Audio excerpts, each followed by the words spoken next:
Hello friends, welcome to Manish kitchen. Manish kitchen இன்றைக்கி சூப்பரான ஒரு தக்காளி தொக்கு எப்படி செய்யணும் பார்க்குறோம். நான் ஒரு 6 தக்காளியை மிக்ஸி ஜாரில் போட்டு அடித்து வச்சுருக்கிறேன். ஒரு டேபிள் ஸ்பூன் அளவு கடுகு, அரை ஸ்பூன் வெந்தயத்தையும் ட்ரை ரோஸ்ட்டாக வறுத்துட்டு கொஞ்சோண்டு பெருங்காயத்தையும் வறுத்துட்டு மிக்ஸி ஜாரில் போட்டு பொடிச்சு வச்சுருக்கிறேன். ஒரு குக்கரை வச்சு 50 ml நல்லெண்ணெய் விட்டுருக்குறேன். கடுகு போட்டிருக்கிறேன். கடுகு நல்லா பொரிஞ்சிருச்சு.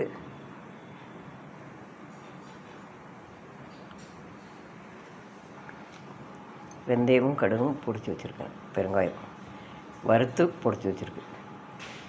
தனி மிளகாய்த்தூள் 2 டேபிள் ஸ்பூன் அளவு, 10 பல் பூண்டை அடித்து வச்சுருக்கேன். ஒரு சின்ன துண்டு புளியும் கொட்ட அளவு புளி, தொக்குக்கு தேவையான அளவு உப்பு.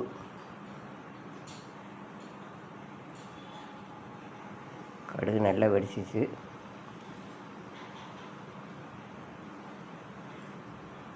தட்டி வச்சுருக்க பூண்டு, 10 பல் பூண்டை தட்டி வச்சுருக்கேன். அந்த பூண்டு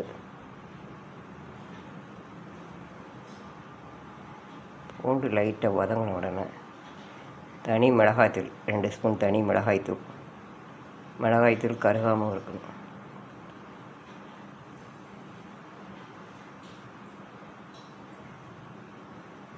மிளகாய்த்தூளை போட்டு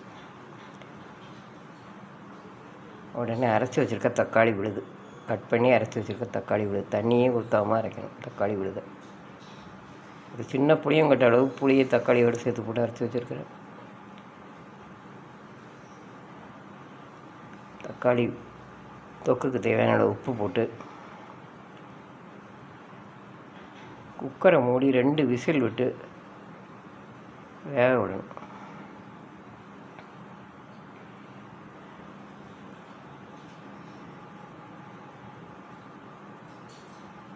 குக்கர் மூடி 2 விசில் வந்துடுச்சு.